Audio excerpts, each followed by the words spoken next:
आदाब the leader Hindi के लिए वसीम अख्तर।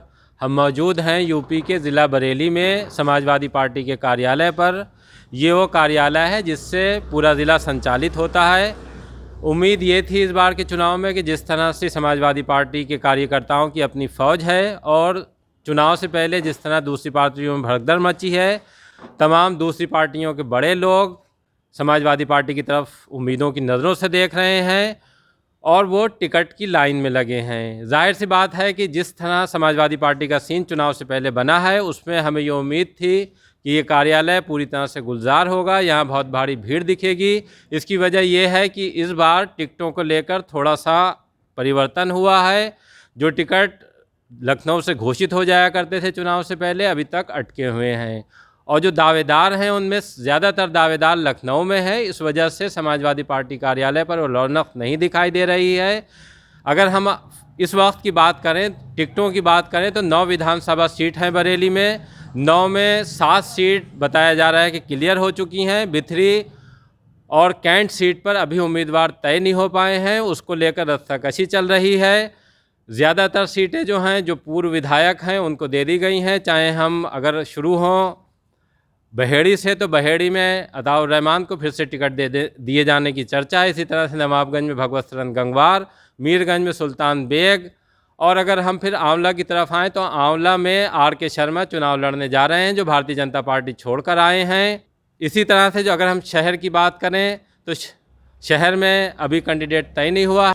और सीटों की बात करें तो और सीट भी क्लियर हो गई हैं, लेकिन अभी विधिवत घोषणा नहीं हुई है। कयास लगाए जा रहे हैं कहाँ से किसे टिकट होगा, ये पूरी तरह से सस्पेंस बंधा हुआ है। और हम ये जानने के लिए कि सस्पेंस ख़त्म हुआ है या नहीं, समाजवादी पार्टी के कार्यालय पर आए हैं। यहाँ महानगर अध्यक्ष शमीम सुल्तानी साहब मौजूद हैं, उनसे बात करेंगे कि अभी तक की सूरत हाल क्या है, टिकट कितनी देर में क्लियर हो जाएंगे, या अगर क्लियर हो गए हैं तो उन कैंडिडेट के क्या नाम हैं।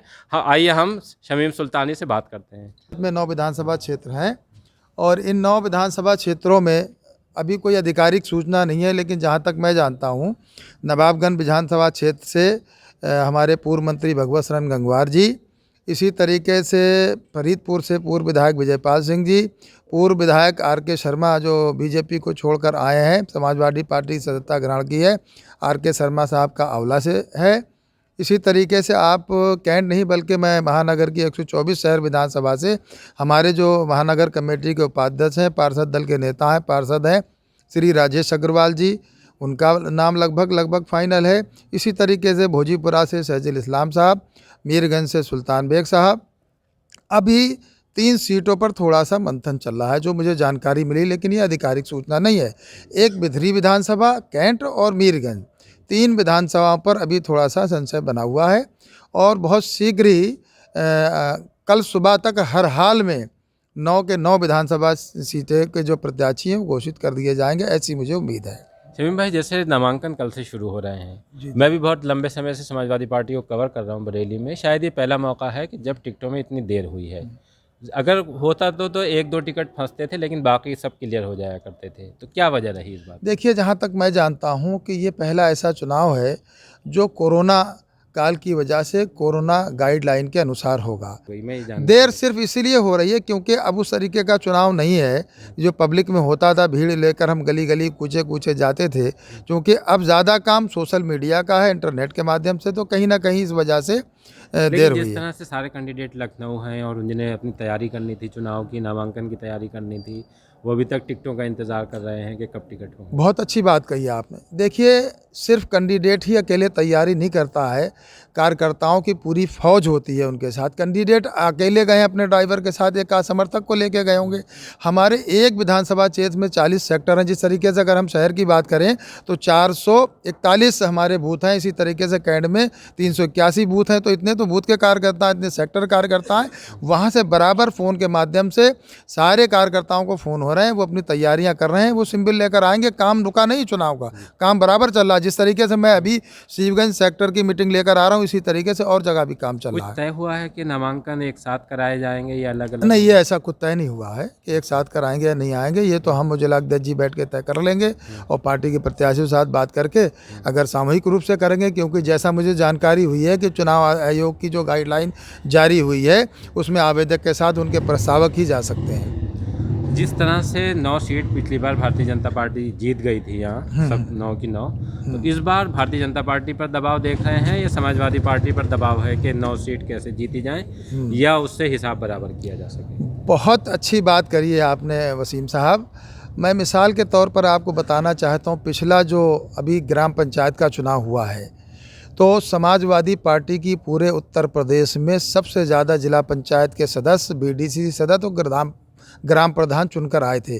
जनता ने अपना विश्वास समाजवादी पार्टी पर जता दिया है, क्योंकि आज भी हमारे उत्तर प्रदेश की 70 से 72% जनता जो गाँवों में निवास करती है, वहाँ अधिकतर हमारे देश के अन्नदाता किसान रहते हैं। उन्होंने बस भरोसा समाजवादी पार्टी पर जताकर दिखा दिया है कि उत्तर प्रदेश में प्रचंड बहुमत के साथ समाजवादी पार्टी सरकार बनाने जा रही है।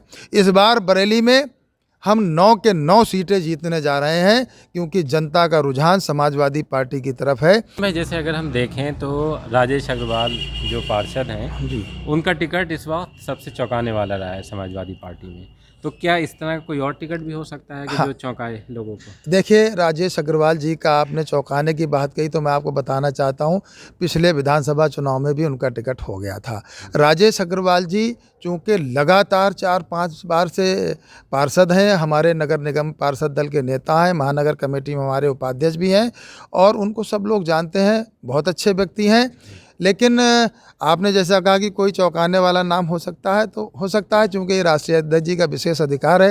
ये अधिकार उनको है, वो लेकिन इस जिसको बार टिकट लग रहा देंगे। है लोगों को कि जिस पे वो अखिलेश यादव हाथ रख देंगे वो चुनाव जीत जाएगा। बिल्कुल सही कह तो रहे हैं इस कि वजह से ये माना जा रहा है कि अगर वो बिथरी चैनपुर जैसी सीट पर भी अगर कोई इस तरह का फेरबदल करते हैं या और भी कोई सीट हो सकती है। आप बिल्कुल सही कह रहे हैं, क्योंकि जनता सिर्फ और सिर्फ जो है साइकिल को देख रही है।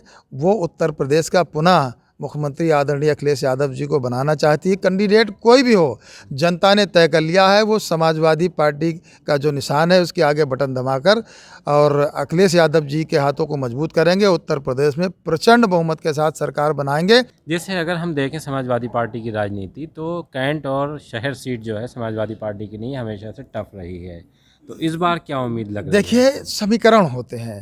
इस बार देखिए, हमने 85 में आखिरी हमारे 85 से भारतीय जनता पार्टी का कब्जा यहाँ बरेली महानगर में है और सन 2012 से कैंट क्षेत्र में है।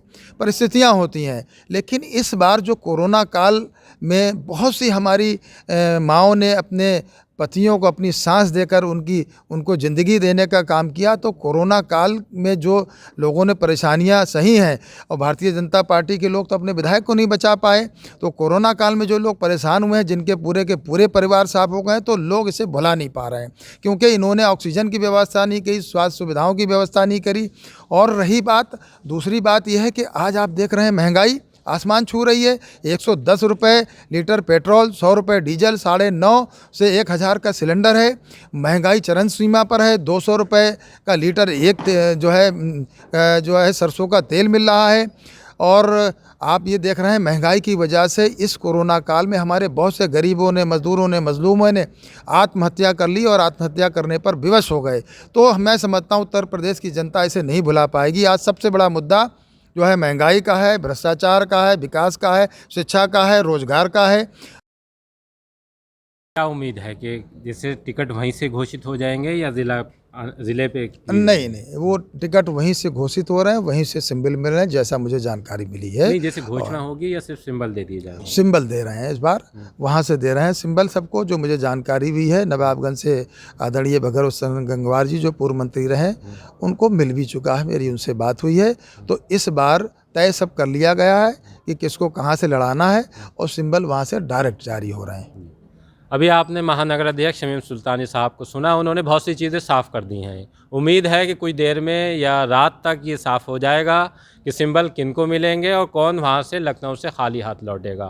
क्या बड़ा बदलाव होने जा रहा है ये सबको उम्मीद है इस बार, क्योंकि जिस तरह से अखिलेश रवैया है उससे साफ दिख रहा है कि वो सुन कम रहे हैं और कर ज़्यादा रहे हैं, और वो जो करने जा रहे हैं वो क्या करने जा रहे हैं ये चौंकाने वाला हो सकता है। ये जानकारी हमें शमीम सुल्तानी साहब से बात करने के बाद भी मिली है, और जिस तरह की चर्चाएं हैं उससे भी इस बात को बल मिल रहा है इस बार बरेली में।